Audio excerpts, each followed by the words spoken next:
Mbak, salam Mbak. Yuk. Mau coklat boleh kan? Oh, iya. Kalau mau minuman aisnya ada kita jual. Iya, kalau ada minuman es. Pak. Oke. Bagus. Rame Pak. Bisa Rina. Jadi kami sangat inline sekali yang dilakukan oleh PTBA ini terhadap UMKM ini, betul ya. Jadi biasanya kami memang seru kalau kami di online itu ya, meeting kita ini. Nah, kita sudah melakukan ya. Jadi untuk pengembangan UMKM, Bukit Asam itu yang pertama kita melihat pasarnya dulu, market yang akan dilakukan oleh UMKM kita.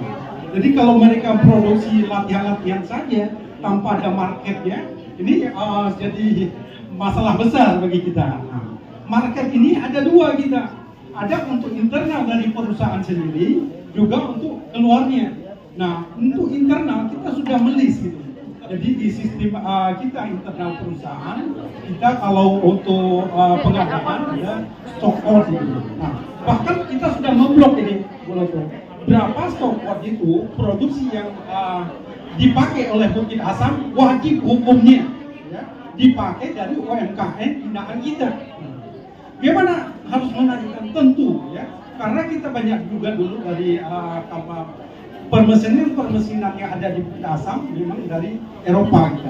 Nah, kita didik kawan-kawan ini dia sampai mencapai posisinya, sertifikasinya setara dengan Eropa itu sendiri. Jadi kami untuk suku cadang ala berat itu lebih dari 60%, alhamdulillah kawan-kawan di sekitar lokasi itu sudah bisa produksi. Ini kita vertikal tadi ya. Kemudian yang lain juga seperti kuliner. Dulu kita untuk pemasok kuliner yang ada di tambang di Bukit Asam itu harus dari ibu kota negara misalnya kan. Habis itu tidak kita lakukan ya sesuai arahan Puloto juga, bagaimana catering ini harus kelas nasional itu. Kita ada ibu-ibu PKK yang ada di sekitar, kemudian melalui FGD kita sosialkan melalui social mapping kita berapa desa di ring satu perusahaan ini kita latih mereka. Mulai latihan di tingkat dasar, kemudian menengah sampai mereka menjadi excellent di bidang itu sendiri. Jadi kita pede, bahkan UMKM kita itu dia sudah bisa bersaing di tingkat nasional ini. Kemudian juga kita ada program dulunya ada kemitraan. Ini untuk permodalan bunga yang sangat ringan sekali. Ini kalau bilang Puloto lebih dari syariah, nggak ada, betul-betul pembinaan kita. Nah ini juga kita salurkan, bahkan terakhir sampai mereka 250 juta per UMKM itu sendiri. Jadi ini dari program yang sudah ada di perusahaan, kemudian dengan adanya staf khusus ya dari menteri, staf ahli, ini betul-betul luar biasa. Makanya kami dari Bukit Asam sangat yakin bahwa kawan-kawan bahkan yang kami tampilkan pada hari ini udah skala nasional semua ya Bu. Tepuk tangan dulu. Luar biasa, kualitasnya juga bagus-bagus. Ya, jadi kami selain di sini di JCC Bu ya, sudah rutin juga kita, kemudian di Kota Batam ya, kemudian di Surabaya, ini rutin kita beri kesempatan UMKM kita untuk promosi di tempat-tempat itu sendiri.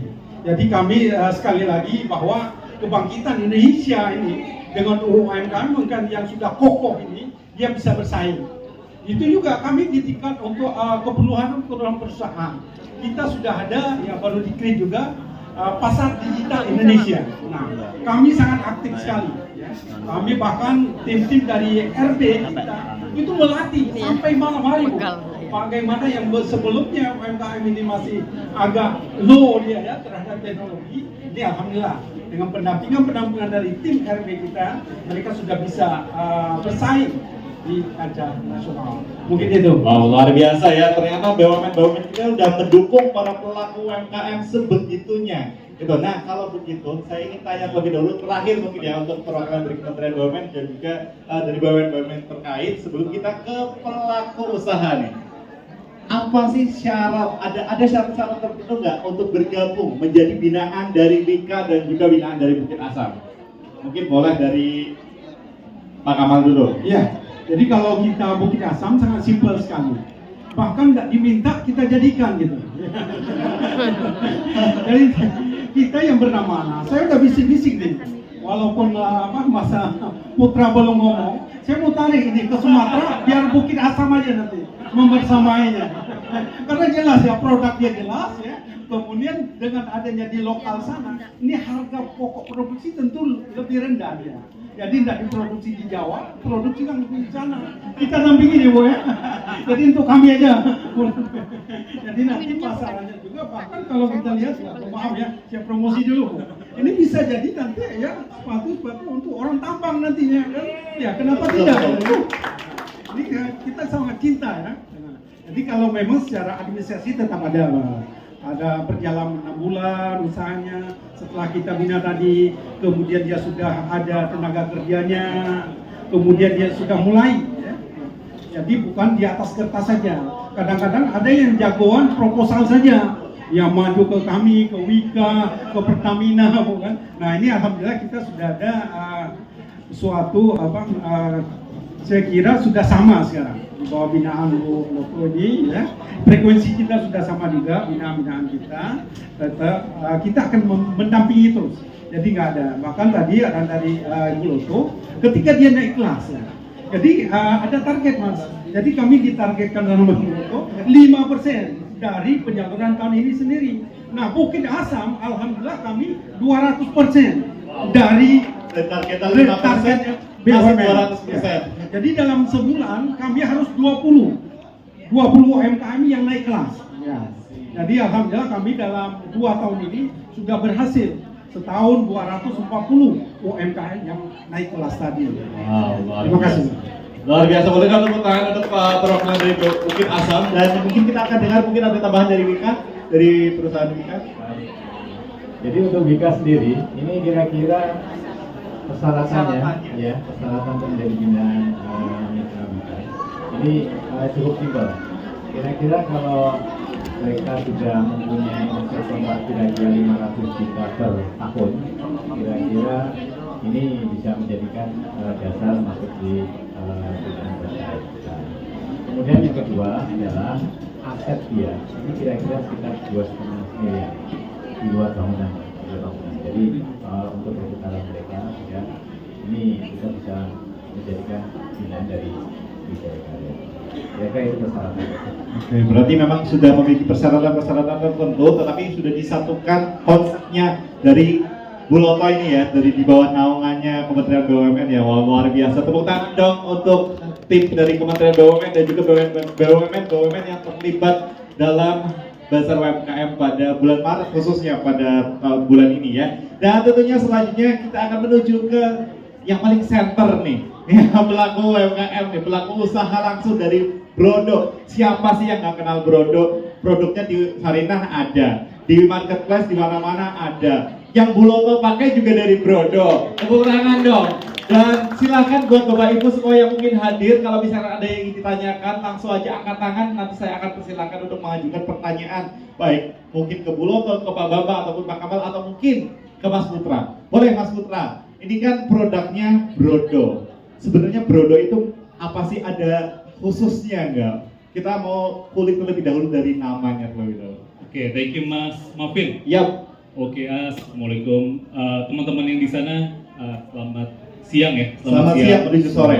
Mudah-mudahan sehat semua. Alhamdulillah. Terima kasih Bu Lonto udah mengundang kami Brodo ini di sini. Lumayan buat free advertising sih. Lumayan ya, benar. Gitu. Dan Bu Lonto satu-satunya yang pakai Brodo, padahal bukan pria, bukan laki-laki. Iya betul. Nggak mau. Dulu Mas Maafin kemana? Sepatunya kemana? Iya. Yang kebetulan belum pakai Pak. Nah itu juga sindiran saya. Apa santai. Ya, apa namanya si Brodo itu sendiri ya. Jadi kalau kata dasarnya Brodo ini artinya kaldu ayam, ya. Kaldu ayam dari bro. Kaldu ayam, Brodo gitu. Kenapa kaldu ayam? Nggak ada cerita yang cantiknya, nggak ada justifikasi yang benarnya. Tapi kita ngelihat kaldu ayam kan penyedap bumbu di soto, di bakso, atau di makanan, pun sama brodo penyedap untuk laki-laki di luar sana gitu. Biar lebih ganteng 20% Mas. Itu Naik dikit lah ya 20% ya. Jadi utamanya untuk laki-laki ya? Iya Bu, itu laki-laki. Namanya sudah bro. Nah, masalahnya Ibu Lo tuh spesial. Spesial. Pakai Oh, apapun bagus gitu. betul. Spesial. Masuk aja ya Mas. Masuk. Betul. Nah, ini tidak benar kemungkinan untuk Pak Kamal, Pak Bambang dan Bu Loto misalkan mau ada pertanyaan kepada Mas Putra juga disilakan. Nah, Mas, awal mula membentuk Brodo, kalau namanya kan tadi udah, awal mulanya gimana? Kenapa akhirnya kepikiran bikin ini dari mulai sepatu, kaos, tas dan sebagainya. Itu gimana, Mas? Dulu saya sama Yuka ya, berdua bikin Brodo tahun 2010. Ini udah lewat 1 dekade, udah 12 ke 13 tahun bahkan. Ya, jadi mulai dari sepatu Dan masih dari sepatu. awalnya. Dominan masih sepatu. Dominan masih sepatu, meskipun ada produk-produk yang lain ya, dari tas, aksesoris yang lain dan juga kaos. Nah, kalau tadi udah saya mention juga, kalau Brodo ini kan udah ada di Sarinah, kalau nggak salah di lantai 2 atau ya di ujung ke sana ya, karena saya sudah sempat keliling ke sana ya. Untuk masuk Sarinah sendiri, menurut saya sebagai orang awam, kayaknya kan susah ya, dengan saingan-saingannya dari desainer-desainer nama dan banyak sekali sebenarnya yang ingin masuk Sarinah. Gimana caranya Brodo untuk bisa tembus di pasar Sarinah ini dan meningkatkan bisa bersaing dengan produk-produk yang lain? Strateginya seperti apa kalau dari Brodo? Kalau kenapa masuk Sarinah, agak jodoh. Agak jodoh Dari pihak Sarinah mengundang kita mencari. tapi pun kita pengen banget juga masuk ke Sarinah. Abis revamp waktu itu bagus, ganteng banget Sarinah, keren banget. Tempatnya yang datang tuh usia produktif, anak muda, nongkrong, yang kerja, tepatnya sih kita waktu itu naksir banget. Dan tahun lalu emang si Brodo tuh lagi agresif untuk lari ke offline channel, kita buka toko, buka titik-titik distribusi besar. Sarinah menyambut dengan tempat yang sudah keren banget ini gitu. Jadi buat kita obvious lah, pilihan yang jelas buat buka di mana di Sarinah. Dan Sarinah tuh udah warisan apa ya, wadah warisan budaya lah, ngejual produk lokal, ngejual karya anak bangsa. Semua Lowest point-nya Brodo itu seperti apa dan bagaimana supaya bisa bangkit kembali? Silakan Mas Putra. Wow. Oke. Perlu 2 detik buat mikir. Oke, naik kelas Bu. Dari pengalaman Mas Putra ini flashback ya, mana yang paling tersulit gitu ya, tahapan-tahapan yang dilalui, sehingga kemudian juga bagaimana solusi-solusi yang dilakukan sehingga akhirnya bisa terus seperti saat ini. Oke. Memang susah ya pertanyaannya. Oke. Jadi saya cukup iri nih, tahun 2010 dukungan dari Kementerian BUMN itu belum sebanyak hari ini, belum seagresif hari ini gitu. Kalau saya mungkin mulai bisnis hari ini sih, enak banget ya. Dukungannya sih, wow. Mungkin kita butuh 5 tahun, cuma butuh 5 tahun untuk sampai di Brodo yang sekarang. Tapi saya iri lah, itu dapat dari dulu sih. Tapi kenapa kita dulu lika-likunya seperti apa? Kalau di Brodo itu mulai emang awal dari internet langsung gitu. Jadi kita emang lahir emang di internet. Karena internet ini dulu masih sangat kecil dan ruang tumbuhnya itu sangat besar sekali. Jadi mungkin dari sisi demand, mungkin kita belum ada masalah di 12 tahun ini. Karena ruang tumbuh di internet itu sangat besar gitu ya. Apalagi marketplace tumbuh, sekarang ada TikTok Shop, macam-macam lah.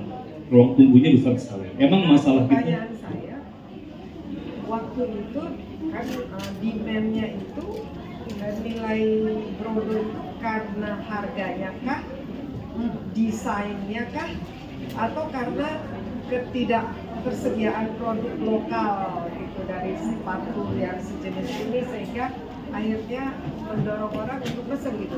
Yang mana itu sebenarnya? Oke, kalau di industri kreatif fashion kayak kita, terutama kita punya prinsip memang kita nggak mau selalu fokus bertarung atau berkompetisi di bagus-bagusan desain atau kualitas, murah-murahan harga. Itu malah jadi produk kita jadi komoditi biasa gitu, yang selalu akan dibandingkan sama produk lain, bikin customer malah